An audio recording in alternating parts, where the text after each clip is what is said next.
लोगों ने कहा कि पूर्व एमपी अवतार सिंह भडाना आपके चाचा रहे। 2014 में और 19 में उनके सपोर्ट में महेंद्र प्रताप जी का परिवार दिखाई दिया, लेकिन आज जब उनको ज़रूरत है तो भडाना परिवार भाजपा की तरफ चला गया और वो उनकी मदद करने से बच रहे हैं।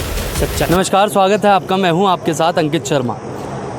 भारतीय जनता पार्टी मनमोहन भडाना ने ज्वाइन करी और कहा गया कि उनके पिताजी पहले से ही थे तो मनमोहन का रुख भी उस तरफ जाना लाजमी था। लेकिन सवाल बहुत सारे होने वाले हैं।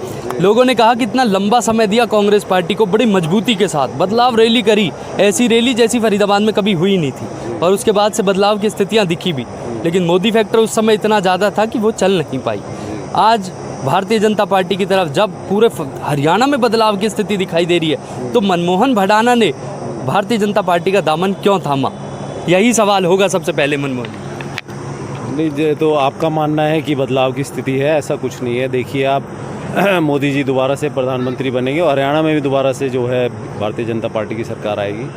बात रही जो कि पिछले सालों से मैं लगा हुआ था, तो मैं आपको बता दूं, कोशिश की, प्रयास किए, लेकिन जब कहीं कोई बात नहीं बनी, मेरे अपने लिए नहीं, मुझे अपने लोगों के लिए, अपने क्षेत्र के विकास के लिए, कि कोई बदलाव की उम्मीद जब किरण मुझे नज़र नहीं आई, तो मैंने अपने भाइयों से सबसे विचार विमर्श कर सभी का फैसला लेकर मैंने फैसला लिया कि भाई भारतीय जनता पार्टी एक ऐसी पार्टी है शायद हमारे बीच जो आपकी और मेरी लिए सम्मान रख सकती है और क्षेत्र के लिए, सभी लोगों के लिए कुछ काम कर सकती है। मनमोहन, एक सवाल, 22 मई को कहा गया कि अनंतपुर गांव में इस तरीके का एक आयोजन किया जा रहा है मनमोहन की तरफ से, जिसमें एक जन सैलाब उमड़ेगा, लाखों की संख्या में लोग होंगे, और अपने गृह क्षेत्र में इसलिए करना चाहते हैं क्योंकि बड़कल विधानसभा में मनमोहन दबदबा दिखाना चाहते हैं। सच्चाई कितनी है, मैं आपसे जानना चाहता हूँ। सच्चाई इतनी है इसमें कि हाँ, बहुत सारे लोग जो जुड़े हुए हैं मुझसे, मेरे पिताजी से और परिवार से शुरुआत से, वो सब आने का उसमें पूरा हमें अंदेशा है। और बात रही बड़कल की, तो मैं आपको बता दूं, अनंतपुर मेरा गांव है, मेरा जन्म स्थल है, तो मैंने शुरुआत वहां से करी है। इसमें बड़कल का होना ना होना कोई ज़्यादा मायने नहीं रखता, क्योंकि मेरे गांव से मैंने शुरुआत की है। एक सवाल बड़ा अहम है और यह आखिरी सवाल भी होगा।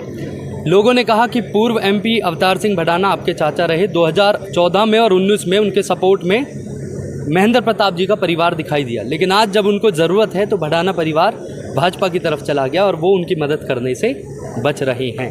सच्चाई।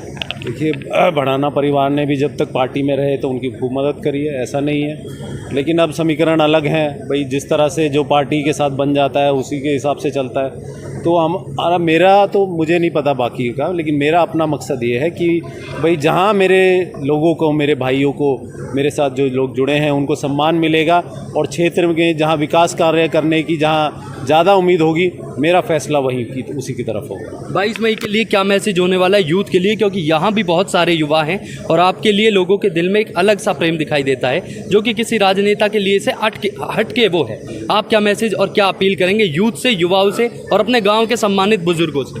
सभी से, मेरे भाइयों से मैं ये अपील पहले भी कर रहा हूँ, आज आपके माध्यम से भी करूँगा कि 22 तारीख को ये आपके भाई की प्रतिष्ठा का सवाल है, ज़्यादा से ज़्यादा संख्या में वहाँ पर मौजूद रहें। और जब, क्योंकि आपके भाई ने आप सबसे पूछ कर ये फैसला ले ही लिया है, तो मैं चाहूँगा कि यहाँ से आपके माननीय सांसद कृष्णपाल जी गुर्जर को तीसरी बार यहाँ से सांसद बनाकर भेजें। जो कमियाँ रहीं, जो समस्याएं रहीं, अगर थोड़ी बहुत रही भी होंगी, तो आपका भाई उनकी जिम्मेदारी लेता है, और मैं आपको आश्वासन देता हूँ कि आपके हर कार्य में आपका सहयोग कर किसी भी तरह की कोई कमी नहीं रहने दूँगा। बिल्कुल, बहुत बहुत। तो देखिए, ये थे हमारे साथ मनमोहन भडाना, अपने आप में बहुत दमखम रखते हैं युवाओं के लिए, और एक बड़ी विजय संकल्प रैली होने जा रही है गांव अनंतपुर में। अब देखना होगा कि स्थितियां क्या रहने वाली है। धन्यवाद।